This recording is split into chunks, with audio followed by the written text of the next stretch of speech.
This video is sponsored by Squarespace, all-in-one platform for website building. Yay! For some reason, a lot of the creators I love went through like a fitness phase this year. Like Guga dry-aging himself, Uncle Roger's always been jacked, of course. Our boy Nikocado breaking the internet with his transformation, and most importantly, damn, I think we should fix our diet too. This week I'll be showing you my meal prep, trying to be healthy, and in the end, let's check out a physique update. We gotta start taking care of ourselves, cause I don't wanna die young. And only the good die young. Whoa. So to keep us anabolic, I got us 2 types of lean protein. 1 whole beef loin and a lot of radioactive chicken. All of our recipes today will surround these 2 ingredients because I'm still at the stage of life where protein is the only nutrient I care about. What's the most anabolic way to prepare chicken breast, you ask? Of course, boiling it. But when people boil chicken breast, it turns into rubber. So if I boil it, it might turn into a brick. But with the help of technology, we can retain its moisture by boiling it in sous vide. So what I'm doing right now is clean off the fat on both sides, season with salt, pepper, and whatever seasoning you have. Put it in a sous vide bag and cook it on the lowest setting. The machine's also gonna tell us how tender it's gonna cook the chicken. But I guess I've been eating overcooked, rubbery chicken breast my whole life. When the chicken's too tender, I start questioning its doneness. Like a perfectly cooked chicken tastes raw to me. This one is gonna get complicated, so pay attention. We have a whole bag of frozen broccoli, and as long as you have a large pot of water on high heat, you can pour in the broccoli whenever you want. It's broccoli, bro. I feel like there's not a single cooking method worth the effort without ultimately defeating the health purpose of it. What are we gonna do? Add bacon and butter into it? That's like going for a jog followed by a dozen donuts. At this point, we just gotta commit and swallow them like immortality pills. And since we're giving up on flavor, the least we can do is use some nice quality salt. I got these French gray salt from San Francisco. They're kind of moist, so I can't really grind them in a normal grinder. How do people use it? Let me know in the comments. Once they're chewable, we'll take them out, and don't judge how dirty my sink is. Now with my apartment smelling like good life choices, let's move on to our first recipe. We now basically have boiled chicken breast and boiled broccoli in the fridge. All there's left to do is figure out how to make them taste good. We'll dice up the breast, and in the middle there are these like pink spots. I think they're normal. But as I mentioned before, chicken breast straight out of the sous vide tastes so tender that I always doubt that it's raw. It's time to bring on my expert professional culinary technique of making everything taste good, dumping Franks all over it. We'll mix everything up, finally topping it with some light, chunky blue cheese dressing. There's no chunks of blue cheese in there, it's all chemical. I thought there's gonna be Stilton in it. Also mix that into it. Usually I finish with some type of crouton or crispy shallot in this case. And this is it. This is my chicken, broccoli, spicy, blue cheese salad. It's what I've been eating pretty much every day, and you wonder why I'm like this. It honestly tastes pretty good. You should give it a try before writing hate comments. However, I'm not gonna rate it 1 through 10 though. This next one is going to be a very similar setup of the chopped up chicken and broccoli, but the flavor profile is going to be completely different. We're moving from a buffalo-ish salad to an Asian style dressing. And to make it a little less calorie dense, I'm using this PB2 peanut butter powder. It's 0 fat, 1/4 the calories, and a little more protein. You just put in an equal amount of water to turn it into peanut butter. To season it, we're also going to go with some soy sauce, black vinegar, and chili oil. What do you think? Doesn't that look good? Time to put in our broccoli, chicken. Top everything again with crispy shallots. This is our second version of our broccoli chicken breast salad. This tastes as similar to a pad thai as ants on a log to a chocolate chip cookie. So 8 out of 10. This is my favorite one on my quote-unquote diet. We're using some Greek yogurt, low-fat cottage cheese, and some ricotta. You can use cream cheese if you want. We're using whole containers of them and just blend them up. You might be asking yourself at this point, Future Canoe, where did you find these amazing recipes? What can I say? Guess it's all because of my natural culinary instincts, aka pulling out of my ass. We probably should blend up the cottage cheese first, so we're gonna add about a cup of buffalo sauce. I'm using Frank's Red Hot. But can somebody explain what the hell this is? It's like coagulated leftover Frank's Red Hot turning green at the tip of the bottle. I guess we'll just scoop it out. I did something similar to my ear last week. We'll just use up the rest of the bottle, take an immersion blender, and just make everything smooth. Now the cheese sauce is done, we'll pour it into a big bowl and prepare to add the chicken. Once we add the ricotta in, we can season it a little bit. Now most people would just use salt and pepper, but I'm gonna take it 1 level up and season it with some Parmigiano Reggiano. It's gonna deepen the flavor a lot and it's not gonna add in too much calories. Such a genius that I am. I mean, it's not like it fell into a vat of acid. It's still dairy. Cheese, matter of fact. So I'm gonna rinse real quick and scrape off the wet part on the surface. Just put that back in the fridge like nothing happened. This is my roommate's Parmesan, by the way. We'll finish that with salt, pepper, garlic powder, and a little more of that chemical blue cheese dressing. Quickly chop up 5 pounds of chicken and add everything in. And notice how my camera never focused into balls. We'll put about 1/5 of it into a baking dish. With the oven on broil, we're gonna top that with some fat-free cheddar and more of that Parmesan. The process should be quick, less than 5 minutes or so. When it's golden brown, the inside's a little liquidy, we can take it out. I usually see people put scallion on top of buffalo chicken dips. Maybe this is too much though.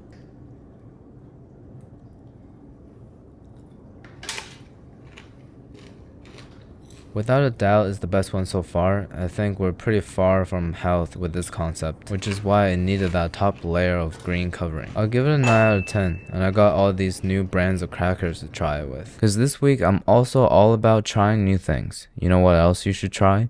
Let me introduce you to Squarespace. Its seamless process to web building really impressed me, especially with their AI-powered design intelligence feature. As you can see here, all I need to do is input my preferences and it customizes the layout and the structure of the site perfectly for you. It pretty much does all the work, so I don't really need to worry about it too much. If you need to monetize, you can sell products, manage payments all in one place. Onboarding is simple, letting you accept payments quickly with popular methods like Apple Pay and Klarna. You can check it out at squarespace.com/futurecanoe. Use code FutureCanoe for 10% off your first website or domain purchase. If you have a business or a dream, Squarespace is a great tool to help you succeed online. I've linked all the info down in the description for you. After getting acquainted with Squarespace, let's get back to the beef category. Just judging by the taste, fat distribution, and macros, filet mignon has to be the best protein. The only downside is the price. Oh, we got that halal meat, bro. Now all that's left to do is to get a Lamborghini. Eating halal, driving a lamb. So that bitch, I'm sorry. But anyways, I was saying the price is kind of rough. That's why you get the whole fillets, untrimmed with the fat and silver skin and everything. We'll do it ourselves. This way we get more out of it. You can use the trims for like a sauce or something. You see over here, the makeup of the fillet is 3 major parts. There's the center and 2 slabs of meat attached to the end of it. Sort of looks like a rocket ship. The best part about butchering is that God has already given you guidelines when he created the animals. We'll do our best to cut to separate the whole piece of muscles rather than cutting into them. And a lot of it we don't even need to cut. We'll just like pull it apart like this. Now that we have it in 3 parts, we'll put these 2 aside and start cleaning up the center.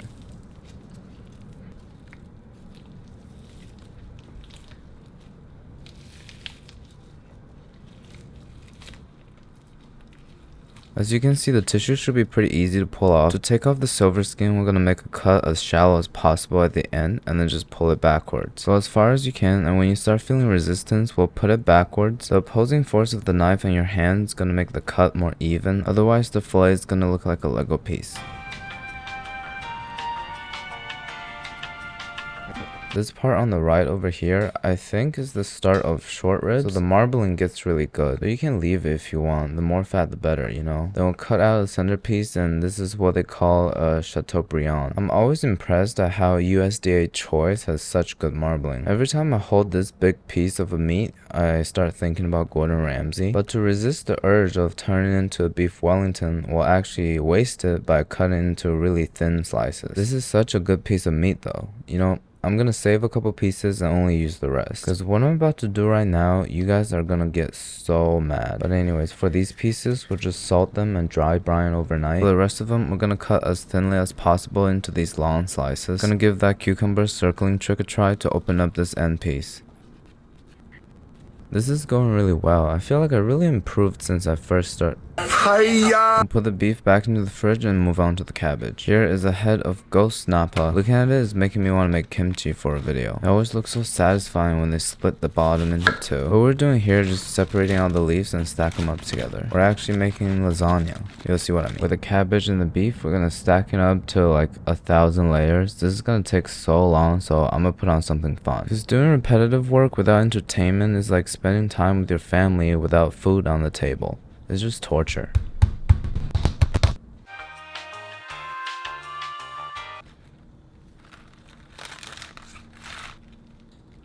Doesn't that look like lasagna? Anyways, now all that's left to do is repeat it like 1,000 times. Before we put these into the pot, we gotta give it a base of crushed tomatoes. You might saw that it says whole tomatoes on there, so we'll just crush it ourselves. With the tomatoes ready, we'll start stuffing this pot. We're gonna do it as tightly as we can so that they cook evenly later. You should cut the cabbage based on the height of whatever pot you're using. I forgot to mention before. The last element of the dish is a spicy sauce, consisting of 5 tablespoons of gochujang, quarter cup soy sauce, a little dash of fish sauce for that MSG content, 2 tablespoons of sake, and 1 tablespoon of honey. I'm using maple syrup here. Finally, 2 tablespoons of ketchup, and that's all the liquid. We can mix it up and add in some garlic. Supposedly, we should top it off with sesame oil, but I'm gonna use my never-ending duck fat. You already know it's gonna be better. With a whole pot of cabbage, beef, and tomatoes on high heat, we'll pour the sauce into the center and slowly let it melt into everything. This is looking like a pretty decent beef cabbage stew. About 1 cup of high quality homemade chicken stock. We don't want to add too much liquid into it because as we steam and cook everything, the cabbage is going to release a lot of juice out. Once it comes to a simmer, we'll put on a lid and let it cook for about 45 minutes. Do you smell that? I think that's the smell of a tradition coming back. What's poppin'? Brand new whip, just hopped in. I got options. I can pass it like Stockton. We'll finish everything with a sprinkle of scallion, take out cabbage, beef, and some soup. Let's get to tasting. This is my first time cooking this 1,000-layer cabbage thing. I was afraid that it's gonna fall apart in the pot, but unlike my sister, it's able to hold its integrity. The beef and cabbage stuck together. It's kind of time consuming on the prep work, but this is the easiest one so far. So let's give it a taste and rate 1 through 10. That reminds me of one of those army stews with way more vegetables. The flavor of the cabbage works really well with the sauce. I think the beef got a little rubbery. I think I'm the only person on YouTube that uses filet mignon for a beef stew and managed to make it rubbery. Pretty impressive if you ask me. For that, I have to give it an 8 out of 10. But overall, I highly recommend this. It's pretty comforting. Now, these may not look the best, but within a whole week of eating these recipes, my life has changed. Let's check out the transformation of my amazing physique. Yeah, that's right. We definitely earned ourselves a cheat day. There's this Japanese bakery that everybody on social media keep talking about called Takahashi. I'm gonna go buy pretty much one of everything and taste it with my annoying roommate.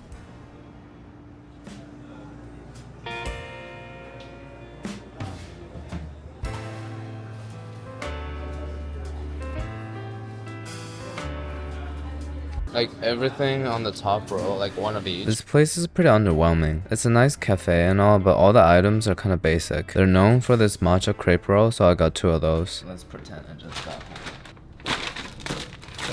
one. Looks very nice. It's moldy. You're supposed to just eat like Looks that. like a burrito. Let's cut it like a burrito. Damn. I think that was a nice piece. It's a grape? Raisin?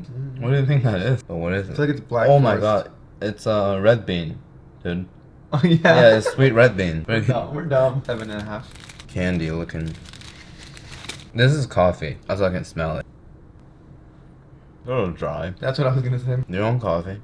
Sure. Don't call me weird. I have room temperature Americano. Room temperature. A lot better. This is a jiggly cheesecake. Okay, not really jiggly. I was expecting some type of filling. It's not bad. It's very yeasty. This one better have a filling. Cream cheese. Ricotta. I like this one. A little bit of mochi. This should be good. I never expect mochi and bread. Try. It's really not sweet. It's very creamy though. You like it, don't you? You get that hint of bitterness at the end. Oh, honestly, it looks really pretty too. What is that black stuff? Oh, it's jello-y. Jiggly, it's tiramisu. I'll stick to the classics. That's interesting. What do you rate that one, 1 through 2? 1 through 2. I'll give it a 1 then. If I see something jiggly in here, bro, I'll lose it. See, the Ligma spoon perfectly grabs anything from these cups. Perfect layers. Alright, so what's the best one? This? Honestly, I was a little disappointed. People rave about this bakery. They rave about anything Japanese. Yeah, French people do desserts way better.